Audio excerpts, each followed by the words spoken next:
What's up, guys? Just finished my morning workout, and the whole time I was on a treadmill running, I couldn't help thinking about Spain's victory at the World Cup and the processes that led there, which just leads me to a point that we've been making for a long time that you cannot skip the process and expect to succeed.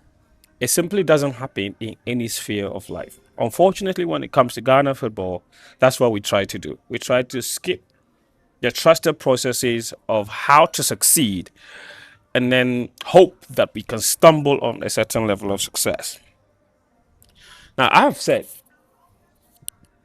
that with Ghana's qualification to a round of 32 at the World Cup, on paper, it shouldn't make sense for people to complain and be angry about the team's performances at the World Cup. Because why? In the last 7 years, this is Ghana's best performance at any tournament. In the last 7 years. Since 2019 AFCON, when we made it out of the group stages, we have not made it out of the group stages of any tournament since 2019. Since then, AFCON 2021, we got kicked out in the group stages. We didn't win a single game. That was followed by the World Cup in 2022. We got kicked out of the group stages. We won one match. That was followed by the AFCON 2023 in Cote d'Ivoire. We got kicked out of the group stages one more time. And then the following AFCON, we didn't even qualify until we qualify for this World Cup. So to go to USA, Mexico, and Canada and make it out of the group stages, ordinarily Ghanaians should be very happy. But Ghanaians are not stupid. The football fans are not stupid. They are discerning. They're angry because they feel that celebrating this qualification out of the group stages would just amount to celebrating mediocrity. And that if they could see a certain road and pathway to sustain success, they would applaud this and say, kudos and congratulations to the FA for taking a very sustainable path that is beginning to reap results. And there's one way of measuring whether a certain kind of success was stumbled upon or that level of success was the end of a very proving process. One of the ways of ensuring that a certain level of success is proven level of success is to look at the youth teams. So then that brings us to the Spain national team and why Spain have been so successful. And I'll give you a little background story and lessons that we as Ghanaians can pick from the Spain example. And we have our own examples that we can even go back to if only we are willing to. So Spain is the only national team in the modern era with a very definitive style of football. It doesn't matter what level of football Spain play, they play the same. And Spain have won 2 Euros in the last 20 years. Since 2008, so 18 years, they've won 2 Euros. Actually, they've won 3 Euros, Euro 2008, Euro 2012, and Euro 2024. They've won 2 World Cups in that process, in that period. And in that period, they've also had some of the best coaches around the world, not just coaching the national team. And they've played exactly the same way in all of that winning process. I don't think there's any national team in the world that can say they won in the modern era, that they won several trophies playing exactly the same way. Even the Samba Brazil have had to modify their football as time has gone on. Only Spain. So how have they done this? It's unbelievable. They have put emphasis on youth football. Take the current head coach, with Luis de la Fuente, for example. Look, Aragones won them the Euros in 2008. Del Bosque won them the World Cup in 2010 and Euro 2012. Luis Enrique also came in. They've had De La Fuente now, and yet they've played exactly the same way. I'm not sure there are, or there's any country in the world that can say that they've had different coaches come to the national team, and the national team has still played exactly the same way. And Spain hasn't always been successful. That style hasn't always been successful because sometimes squad rotation, talent doesn't come through. And that's how you notice that after 2012, when they won the Euros, Spain struggled for a very long time. They went to the World Cup in 2014 as defending champions, got kicked out in the group stages. And then the following year was Euro 2016. Uh, didn't exactly do too well. And then the World Cup in 2018 got kicked out, I believe, by Morocco. Um, and then, yeah, that was then the World Cup in 2022, same thing. They didn't do well. And they have struggled in a certain period of time. And then they went to the World Cup in 2022, obviously with Luis Enrique. That was when I believe they got kicked out by Morocco, didn't do too well. So they sacked him and brought Luis de la Fuente. But I can guarantee you and tell you that the Spanish national team had been preparing Luis de la Fuente for the national team for the longest time. That's what you call planning. That's what you call sustainability.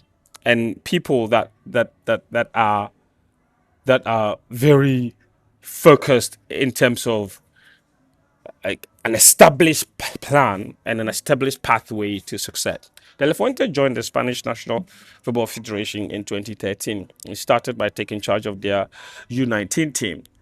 That U19 team went to the European Championship in 2015 and won the trophy.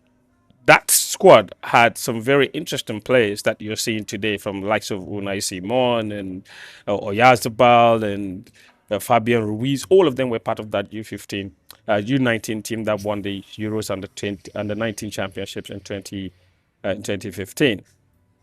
And then right after that, they promoted him to take charge of the under 21 team. Remember, he took charge of the under 19 teams, won the Euros in 2015. Then they promoted him to become the head coach of the under 21 teams. What are they doing? They ensure that he took a chunk of the players that he had at the under 19 level to the under 21. So same style of football, same system, same coach, same players, and they're developing together as a family. And they went to Italy as well and won the Euro under 21 championships as well in 2019. So the same coach, same set of players, and that one he introduced few other players like Dani Olmo, Eric Garcia. All of them came into the team in that 2019 victory, and still maintain a core of the team that won the under 19 championships in 2015. 2 years later, they promoted him to become the under 23 coach. And look at the gradual process. And that under 23 team was what he took to the Olympic Games in Tokyo. In Rio. In Tokyo, I beg your pardon, in 2020. That was played in 2021. And when he went to that Olympic Games in 2021 in charge of the Spanish under 23 team, they went all the way to the final and they lost the final to Brazil. And even that, he introduced newer players into the team. That was when the likes of Pedri joined the team. That's when the likes of Cucurella also joined the team at the Tokyo Olympic Games. Now, he still had quite a number of the players that he started with at the under 19 level back in 2015. The likes of Unai Simon, Oyarzabal, all of them were still a key part of the team by the time he was coaching the under 23 team. So he had been graduating different levels of youth players, from different age groups up until the under 23 level. And so they maintained the same coach who knows the players and has known the players for a long time, and he grew with the players all together. And there were always signs that Luis de la Fuente was going to take charge of the Spanish national team, because in 2021, while they were preparing for the Olympic Games, the Spanish national team was also preparing for the Euros that was hosted in England.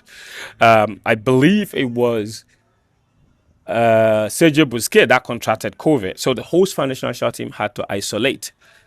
And because of that isolation, they had lined up a friendly game with Lithuania. And instead of cancelling the friendly game, De La Fuente's under 23 teams that were preparing for the Olympic Games were asked to step in and play that friendly match in place of the senior national team that had lined up that friendly game as part of their preparations for the Euros. De La Fuente's team went and took that particular friendly game and won by 4-0. This is the under 23 team of the Spanish national team beating the senior national team of Lithuania by 4-0. that became part of their preparations, obviously, for the Olympic Games. Now, right after that, of course, was the World Cup in 2022. So once Luis Enrique went and didn't do too well and left, De La Fuente was ripe to take charge of the national team. And so he immediately slaughtered it. It was natural. And by the time De La Fuente entered the senior national team, a lot of the players that he had groomed and seen through the youth systems were already playing in the senior national team. And he brought on a lot of them. So look at all of the names that we've mentioned. Every single one of them has played under Luis De La Fuente at either under 19, under 21, or under 23 level, whether it's Pedri, Cucurella, Fabian Ruiz, Oyarzabal, Unai Simon, Eric Garcia, all of these players are key members of a national team as things stand as we speak. That's what you call planning. So Spain had been preparing for this moment. And in that period between 2012 and 2024, when they won their next big competition at senior level, while the senior national team wasn't doing too well, the youth teams were doing impeccably well. And no one was panicking, and the fans were happy. So even though the national team itself wasn't doing too well, the people of Spain could look to the youth teams, the Federation of Spain could look to the youth team success and believe that the good times were going to come. So the people didn't panic. They stuck to the process. They believed in the system. And look at what the system has yielded. Incredible results. He's now won Euros, Nations League. They've made one Nations League final as well, which they lost, and they've won the World Cup. He's gone 38 matches unbeaten in regulation time. The only match they've lost in that process was the penalty shootout defeat to Portugal in the Nations League last year. So you can just tell, and they play exactly the same way. They're the same kind of players, and this is what you call planning. This you can't beat the system. You can't pluck players from all around the world and believe that you're going to succeed. Even for countries that have plucked players from around the world that are doing well for the national team, like Morocco, an example that people like to point to us when we complain about, too many expat bomb players and all of that affecting chemistry, what have you. Spain always start them out very young. They start them at the 17 and the 20. Go and check the Spain squad. Sorry, the Portugal squad. Why do I keep putting? Go and check the Morocco squad that won the under 20 World Cup. At least 9 of the players were born abroad, and yet they came to play at the under 20 level. So that's how they start them off. They don't wait for them to get to the highest level before they bring them to come and play at the senior national team. So those players will get promoted naturally into the senior national team. By the time they start playing for the Atlas Lions, they're already acclimatized to the Moroccan system and have been culturally imbibed into the way of doing things. So they've accepted fully how Morocco likes to play their football. So if we want to rely on a lot of talent abroad, we also need to start them out very young and at our junior level. Otherwise, it's never going to work. And I'm really surprised because we have a template of how youth football had benefited our national teams for the longest time, and yet we don't want to get back to doing that. Look at the World Cup that we qualified in 2006. Between 2006 and from 1992, when we made the AFCON final in 1992. Between 1992 and when we qualified for the 2006, our senior national team, the Black Stars performances have been very, very mediocre. Because look, after 92, we went to the AFCON in 1994. We got kicked out. Early 1996, we got embarrassed by South Africa in the semi-final. 1998, similar fate we suffered. 2000, we co-hosted, got kicked out in the quarterfinal. And then we went, 2004, we didn't even qualify at all. Now, during that period, while we were struggling, look at what our youth teams were doing. Because in that same period, our youth team under 17 won the 1995 under 17 World Cup. And 2 years later, in 1997, we made the final again. Like Kingston and Co. In Egypt, they lost to Brazil in the final. 1999, we hosted the under 20 Africa Cup of Nations and won it. We went to the under 20 World Cup. I believe was in Indonesia or Malaysia, and we got all the way to the semi-finals. 2001, we made it again to the under 20 World Cup final. So our youth teams were succeeding. So it was only a matter of time before that youth team success would translate to senior team success. And lo and behold, this is not luck. It is just what it is. It is the science of football development. When the youth teams are doing well, only a matter of time before it translates to senior team success.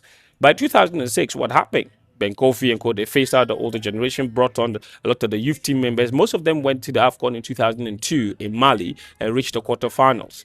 And by 2006, they were ripe, took us to our first World Cup ever and made it out to the group stages. And even from then, when we hosted the AFCON 2008, for 6 consecutive African Cup nations, we made it to the semi-finals and made it to the final twice. The bedrock of that was youth teams, from the ASEAN's youth team of the 1990s and so even so 97, 99, and then the under 20 teams of also 99, 2001. We got a certain generation of players that lasted us over 6 AFCONs and made the final 2 times. We even incorporated the 2009 under 20 players into that, and it was very seamless because they immediately took over. It was one generation of under 20 players that took over from another generation of under 20 players. So the Asians, the Nkums, the Jonathan Mensahs, the Ajiman Badus, they took over from the generation of the Asians, the Montaris, the John Mensahs.